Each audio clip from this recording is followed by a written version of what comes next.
Hello students, Mr. Young here. Today we're talking about Chapter 9, Lesson 3. We're well into our chapter here, Chapter 9, on India. Today we're talking about the Mauryan Empire and actually a little bit of the Gupta Empire. Basically, sort of the heydays of old India we're going to talk about today. And at the end you have a quiz and it's Current Event Thursday. So let's get into it, shall we? In the year 500 BC, India was split into many small kingdoms. And then Alexander the Great rolls in with his army and nearly conquers, well, the subcontinent of India. He actually had to turn back, Alexander the Great, not because he was defeated by like some kind of coalition of Indian kingdoms, but his men almost mutinied because they had traveled so far and fought for so long. They were sick of fighting. They didn't want to go any further. It's crazy. They're fighting these giant war elephants now. And so they made Alexander the Great turn back. So basically, India had a near miss at annihilation here. And we're actually going to learn about Alexander the Great in the Hellenistic Age a few chapters away. I think we might get to Alexander the Great a little bit before Christmas, so maybe a month or so. But the big thing is, sort of this Greek-styled conqueror comes, almost knocks out India, and it serves as the impetus, sort of the motivating factor, for one man to unite the country of India. And that man we're going to talk about today, Chandragupta Maurya. So Chandragupta was an Indian military commander.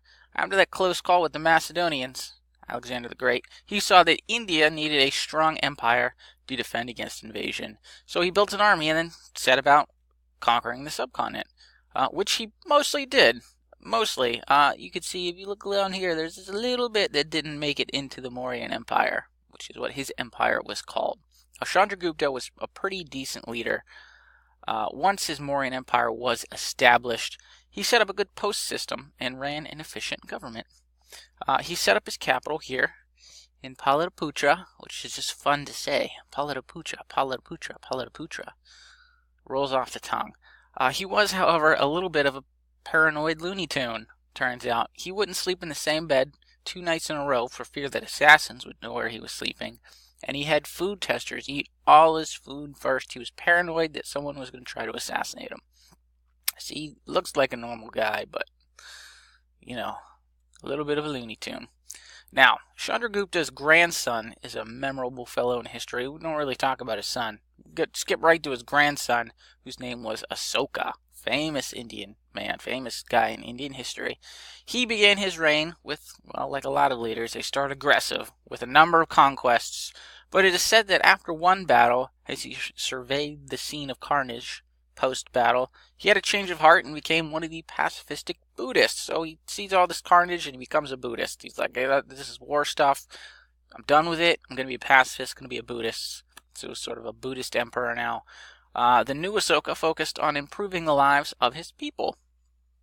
Roads were improved and he was sure to tolerate all religions, such as the Hindus. And remember, there's Jainists as well. He's tolerant of all religions, but he is a Buddhist. And he works about spreading Buddhism throughout the empire, sort of advocates for it.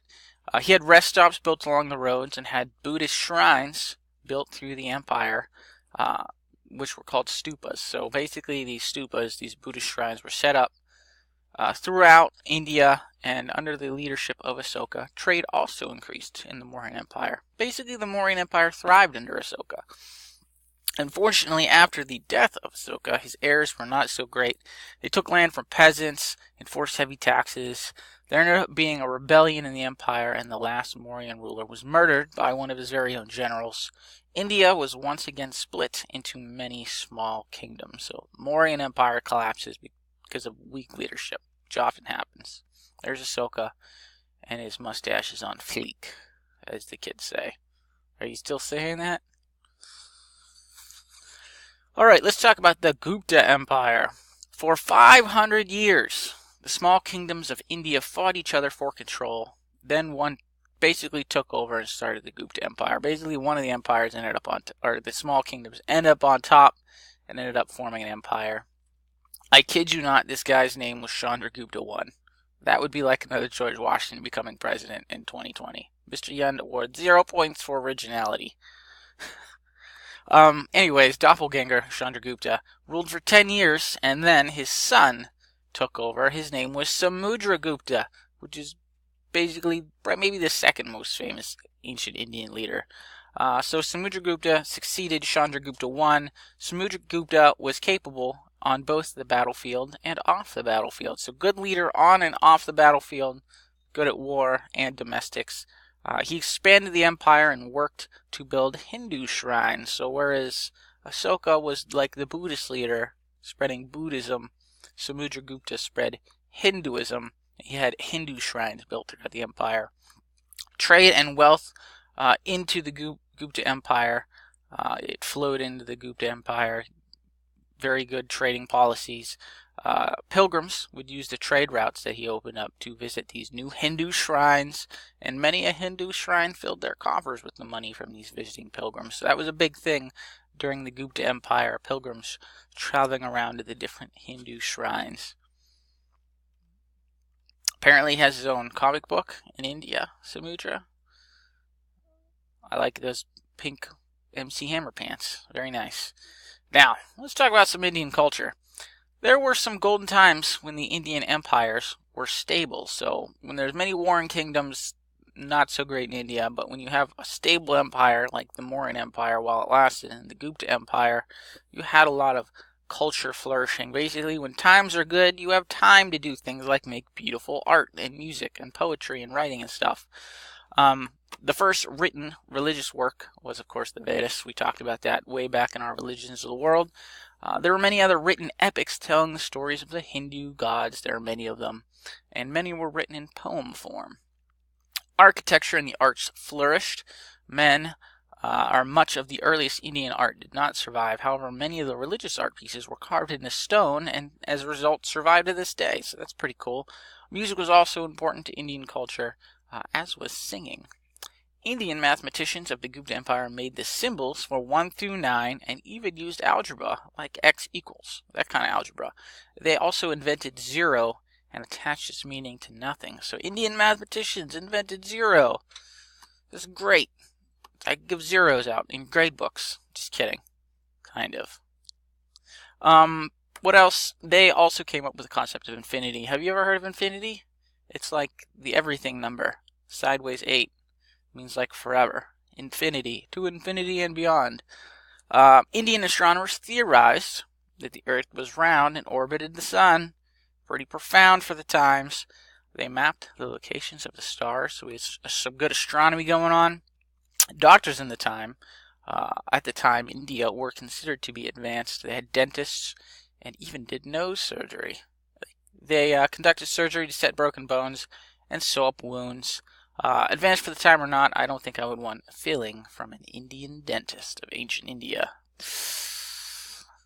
Yep, that's how I would be. Alright, hey, you got your quiz. Real simple Yund quiz here. 10 points, 5 questions, multiple attempts if you need them. Let me know if you need more. Don't forget to move on to the current event. All kinds of things to write about. All kinds of news in this 24-hour news cycle we live in. So, hey, feel free to pick something that you're interested in. Be sure to give me the link to the article, not to just the website.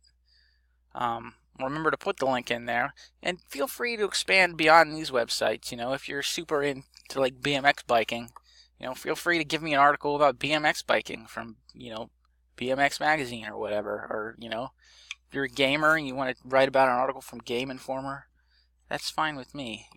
Expand a little bit, have fun with it. That's fine. You could do normal news too.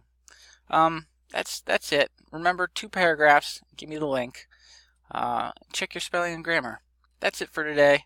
We stop there. I think we're getting on to the test soon. Let's take a look real quick.